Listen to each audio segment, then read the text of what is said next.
Booms Room Bad Boys podcast. I'm your host, the Crazy Scotsman, along with my co-host, Johnny Shears. But we got a special guest today who we have in the house. How's it going? Rob Protomanni. How's it going, guys? Robert, welcome. Thank you for having me, guys. So, yeah, we have Robert in the house today. We're going to give a little backstory, but we'll let him explain exactly who he is, what he does, and why he's here. Yeah. How's it going? I mean, we know each other very well. Just MMA fighter out of Matador MMA. Hey, congratulations on your last Yeah, match. thank you. Just fought 3 weeks ago. Third professional fight, came out with the win. So it was good. Beautiful. I've been here, Matador, now for almost 5 years, I think now. Yeah, it's been a while. Yeah, so it's been a long time. It flies. When you're training every day, it blends, you know? Not during noon, though, only evening. No, yeah, exactly. Exactly. You know, Robert's a good guy. He's a humble guy. You wouldn't know that he was a fighter, but he's got that eye of the tiger in him. And, you know, it's a great pleasure knowing him now for the past couple of years. And Robert, honestly, you're a true humble man. Appreciate it. Thank you. Oh, it's been good. So, why'd you get into this shit? Like, we love to get punched in the face and Yeah. see, you know, we always been talking about MMA, and it's part of the show that we like to really expand upon between MMA, tattooing, the barbershop, and getting into people's lives. Why'd you get into this shit, Rob? I watched Creed 1. It's funny, I watched it with my now fiance, and I left like, oh, you know, I'm gonna start training, and she's like, oh, really? Because of this movie? So you got into it late then? Yeah, Because I was 20, I think, and so I watched Creed, and I said, you know what, I'm gonna start. So the next morning, I was like on Groupon trying to find where to train, and so I found like a cardio kickboxing place and went for a I call. hope you didn't find Matador. No. See, that reminds me of a similar story because when Rocky 3 came out, that's when I joined boxing. Oh, When I saw it in the theater when I was... see, you rolled a leg. And then I boxed for 8 years. Yeah. Out in Vancouver at Kingsway Boxing. It's funny what a movie can do. With Michael Lajane Jr., which was a middleweight champion Nice. in the U.S. And It's like the 6 Degrees of Sylvester Stallone, not from Kevin Bacon. exactly, Yeah. no, but it found me up. But you know what? It made me a better person. It made me confident, more humble. I think that's martial arts in general. Everyone thinks that they're like, you know, it's like a savage, you know, they're going to go in there, you know, you hear it's like a funny joke. Like, when I see red, you know, no one gets it. Yeah. But then when you go in there and you think you're better than everybody, and then you get hit in the face once and you try to hit that person back and get in the face again, it does something to you, right? Because some people either are like, oh, this isn't for me. Or it's like, no, I want to kind of get to that level. When you're entering the ring, when your music goes on and then you're coming down, what's on your mind? What do you feel? Does the music help you? The theme song you take to walk up to the ring? Number 5. Come on, let's count out of the bag. Every day when I come to the It gym, does matter. Yeah. I've got like a gym playlist that I listen to, right? And so I kind of try to time it that I listen to like Mambo number 5 as I'm coming to the gym. So it's like you try to like do as many things possible to try to, I guess, visualize or try to match fight days. Does that song bring back memories to you? Does it give I remember sitting in the car like as a kid going to hockey, and my dad would put it on, and so that's when I was thinking of a fight song. Yeah, a little bit, right? And then when I was thinking of a fight song, it was like something, it's unique, right? Yeah, and 100%. it's fighting such like a hard sport that it's like, you know, have a little bit of fun with it. Yeah. And that's why we're like crazy shorts and all that kind of stuff. It's so crazy. So it puts you in your comfort zone. I mean, like fighting itself isn't fun, I would say, necessarily, but just like try to make it as fun as possible, right? Because it's so crazy. Like you see at weigh-ins, people push each other and all that. Yeah. You're about to get in the ring and fight each other, you know. So what's the point of all this, like trying to be macho and all that? At the end of the day, it's gonna come down to who's better, right? Yeah. So what are we doing all this for? Like, you know? because I used to box. I've never done MMA. So being in that cage, Yeah. what zone do you know what's going around you? Like, do you zone everything out? You're scared, you know. You're scared. You have like your adrenaline's going a mile a minute, and it's like nothing else. And like everything's in slow mo, or is it... Yeah, it's kind of out of body. You know, you're there, but you're not like really there. You know, and got it. when it happens, it's like you're not really like you'll kind of tune in at certain points in a fight. Like I remember the last one where I kind of zoned in. I was on the bottom or whatever, maybe. But a lot of it is kind of just. It's just So if whatever comes naturally. If the opponent has you down, what's on your mind? Like, do you think somebody pop in your mind inspiration to you? Like, okay, Rob. No, it's all just Yeah, you know, my last one. What are you doing it for? Like, are you doing it for yourself? Or Yeah, it's all for. I'm not. Yeah, I mean, you don't do this sport for money or anything like that. You do at the end of the day. If you look deep, you do it for like glory, and Yeah. that's really what it comes down to, right? But it was weird because this fight, I was on my back, and it was like, you know, I felt like I was the better fighter and everything, but I wasn't doing anything. I had took that third round to. like when you said you do it for glory, but what I like about you is you won that last fight, you come back, and you're humble about it. Yeah. Which is, yeah, that's a fighter. That's a fighter. You know, like I joke around a lot, right? Ability for sure. You need that Yeah, humility. he's a shit right? talker. Don't get him. He's a, oh, I know he's not short talk, But anybody. Yeah, for But sure. I don't mean any of Not it, in right? disrespect. And people know that I don't mean any of it, and that's kind of, I mean, like, it comes back to having fun with it, right? Like we come in here, we train 3 hours a day, every day. Sure. It's like something grueling, and so let's have a little bit of fun with it, you know. Let's shit talk each other a little bit. At the end of the day, like I'm gonna shit talk him, and he's gonna tap me, you know. So, But I've seen you trade too. You like to break the balls. He's good. It's all good fun, right? 100%, Yeah. 100%. I gotta ask you something though, Ron. Yeah, for sure. Tell me. I gotta ask you something. That nickname, Chocolate. Chocolate Rock. Where does that come from? That's a funny one because people are always like, oh, what's the nickname? And then you're like, oh, you know, it's chocolate, and you kind of got to explain the story. But after that cardio kickboxing gym, I was kind of like, you know, this isn't for me, and took a few months off, and eventually I met like kind of a mutual friend that was training at another gym nearby. Said, oh, I'm gonna come by, and that's where I met Stefano, who was teaching here recently, and so Stefano was originally teaching there, and I was like, as you know, like I mess around and all that, and so he would joke that I was 3 kids in an overcoat, and one of those kids was Chocolate Rob, and and that's kind of just how it's stuck, you know? It's funny how See how nicknames it's so silly, right? But then it sticks, and then people start calling you Chocolate Rob, and all of a sudden it's like, okay, well, you know, I'm gonna use it, right? Yeah, that's what I didn't know. I've heard it. I've kind of I've like grappled with that, right? Like, you know, should I use it? Like, is it silly? But again, have fun with it. Like, who cares, right? Leave the mystery though, you know. Leave that Is the sure there's some more chocolate rock behind from the it. waist down? What's going on? That's funny. Whenever he's got such good base because he's got in the third head.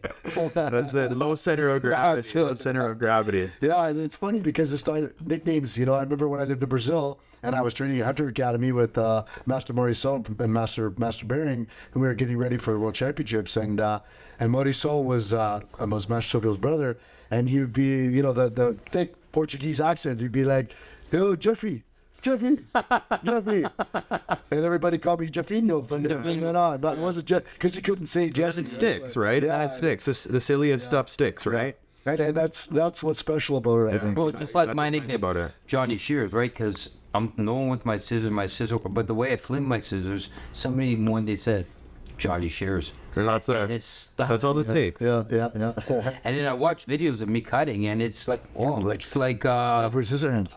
Yeah. oh, what? like a Siski. Okay, flip it correct. back. Yeah, like they got, you know, like that's like, You're wrong. Nice. Yeah, so, you know, I know you've been in for a while, and, you know, we like to always kind of go back to the whole mental aspect of things on why we do what we do with the tattooing, the barbershop, and everything, the shit we've been through the last few years. I know for myself, I have a lot of stories that I attribute to my mental health doing what I do, and thank God that I have this outlet because I think it saved my life 100%. Yeah. How does that affect you, like your mental You know, MMA in martial arts in general has kind of taught me that, like, really anyone can kind of do anything that they want to do. Like, I came in this at 21, and with the thought of, like, I just watched Creed. I was like, oh, I'm going to be the guy, you know, and I came in. and look where you are now. And that's the thing, right? I came in and I was humbled, but I kept putting in the work. And so I've kind of realized that if you put in all these hundreds of hours of work and all that, then you're going to succeed. Like, a lot of people, they'll try something and be like, you know, I'm not good at that. And it's like, how do you expect to be good at it when you've never done it before, right? Yeah. And so it's really taught me that, like, I can be good at anything. And you know what else I think is important too? You're in the right place with the right. Oh, 100. Yeah, you definitely need the right nurturing. You know, you definitely need the nurturing of someone to kind of like believe in you. And Like, all look that. who you have here. You have Don. You have Professor. 100%. Here, and it's like you can go to an arts remark and they say, yeah, you're good, but you don't have that nutrient. Yeah. They're both setting you. There's a lot of Get your mind for you know. Well, it's just there's different cultures in martial arts, right? A lot Here of they see your potential, and that motivates you to be even better. You know, like Yeah, it's genuine. Am I right, Professor? Yeah. it's a different style of teaching where a lot of the gyms are kind of like competition style where you'll go in and you're kind of another guy, you know, Yeah. and so it's on you to That's get my the work point. in. But even so, like you and Donnie are very, very relevant, but also like it's kind of on you too. It's not on Donnie and it's not on Professor to do the work for me, right? Like they're not going to do it for me, so it's kind of on me to show up. And also like when Donnie's busy, look at all the work he's always doing, right? Like to have training partners he can put in and work with, like Karin, where we kind of became our own coaches, and then now Vince kind of became our own coaches. Vasily's always there. Yeah, there you go, right? So we're working together and we're kind of developing together, and then the coaches can come and see, yeah, this is working, you know, keep working on this. But you want to notice about this gym here at Matador is when you're training and Donnie's training somebody else, but his eye, Yeah, for sure. his eye you still and goes, Robbie, what'd you do that for? You know what I mean? Like it's For sure. The other guy's still paying attention to you, even though he's training somebody and you're with somebody else sparring. And even when I'm away, I'm watching on the camera. I see what they're doing. And I know you watch up here, especially when you're in camps, right? So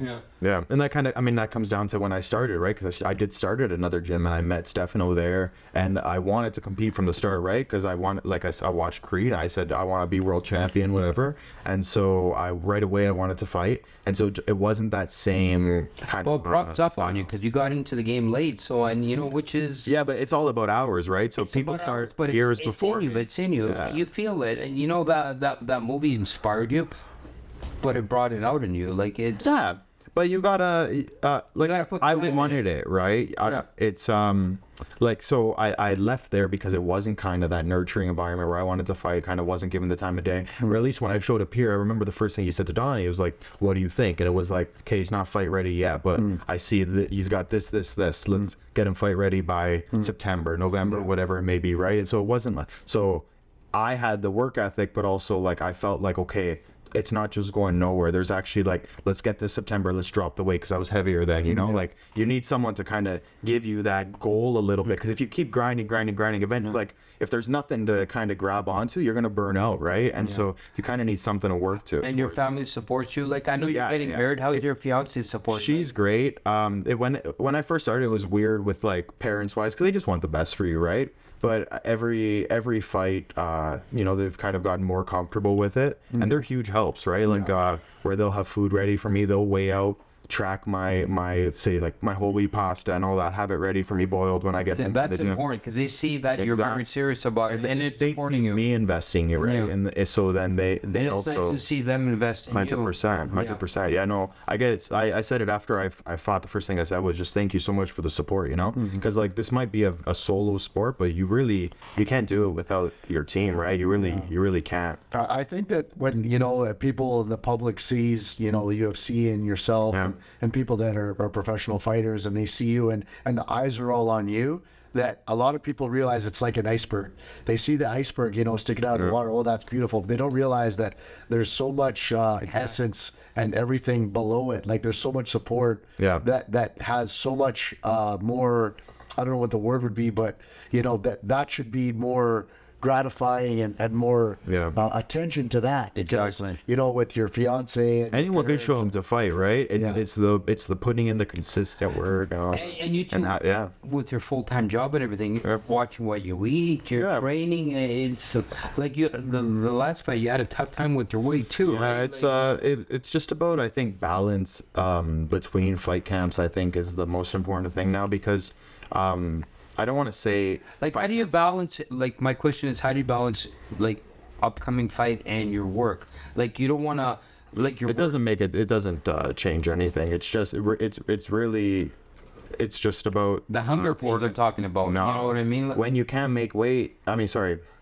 when you can't eat, it's not even in your head, you know, like when you know that you can't, when you get home and there's no calories left, it's kind of just it's when you win that fight, you got to go in there. Pardon me? What was that? Your upcoming fight, you block it out. It's just you got to make weight. So I mean, if you wanna worry about it and complain about it, then you can, but it's not going to change the amount of calories you can eat. So you may as well just deal with it. it's like that in general, right? It's it's like our government. You can fucking Go in there, yeah. That's all. I try to be about that with everything, right? Like if you can't change it and you got to deal with it anyways, then why are you going to worry about it? Because it's just going to cause, the only thing that's going to happen, it's going to cause you stress, right? Yeah. If you really can't change it, then just kind of just deal with it, right? And I know it's very easy to say, right? But something to work on comes back to mental thing, right? So. Well, that's it, right? Mental toughness. And I know I talk a lot about the SEAL training and ODA and stuff, and about making all my students aware and even yourself with it, going into that you're sitting in a sauna for 2, 3, 4 hours. I remember being locked in a sauna until I made the weight, which I hate that. It drove me crazy. And the mental toughness of that is something that you need to really, dig deep for. And, you truly find, like, you went in the cage and, I'd been there and, we've been there and people have been there, and it's like, you can't explain it to anybody how you feel, because once that door closes, it's just you.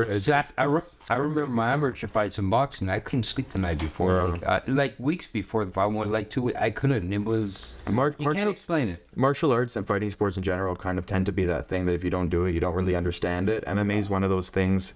Even boxing too, where you're good when you're winning, and when you're losing, you're garbage, and that's kind of just what people think of you. That's what I want to say. When you feel that like you're garbage, how do you pick yourself up from? Well, Donnie says it best. He says like the highest to highs and lowest to lows, and you kind of just. It is what it is. No one likes losing, but it's worse than that, because it's like you lose in another sport, you come back next week. Like I said it before, when I lost, my trainer used to say, it's a discovery. You didn't make any mistakes. It's a discovery, not what to do again. You didn't do anything wrong. It's a discovery not to do that again. To rethink what to do for the next fight. 100%. Yeah, it's it's a really interesting sport, and when I watch with, say, some friends who don't really know kind of what's going on and all that, it's funny, it's kind of aggravating a little bit, like, why doesn't he just do this, why doesn't he just do that? But like all sports, when you're watching, you got to know what's going on. Why didn't that hockey player do that? Why didn't you? You're not there. You got to know. You're not in that moment. 100%. It's easy to be a bench coach, or a judge, coach. But unless you're in there, you know, because it's a different game when you're actually in there. Yeah. So what's next? Well, I'm getting married. So Vegas in a couple days. That's the biggest fight of your life.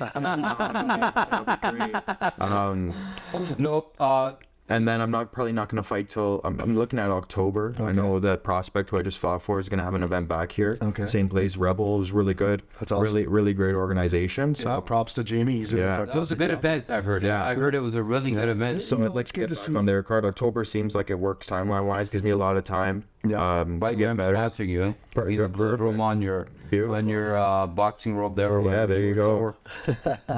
That's it. Right on. Well, that was awesome. It was awesome to have you on and talk about everything and upcoming stuff. And, I think that what we should do is we should have him revisit again after the wedding. Yeah. Well, after that, he's a good guy. He's a humble guy. Thank you guys. This was good. This was short. This is good. It's okay. This is nice. Yeah. Well, like you said, we'll revisit it and we'll go from there. Yeah. Thank you, Robbie. Perfect. Thank you, guys. Chocolate Robbie. Perfect. All right. Well, thanks for tuning into the Booze Wine Bud Boys podcast. I'm your host, the Crazy Scotsman. And Johnny Shears. Like and subscribe and comment on YouTube, please. Absolutely. And enjoy the ride.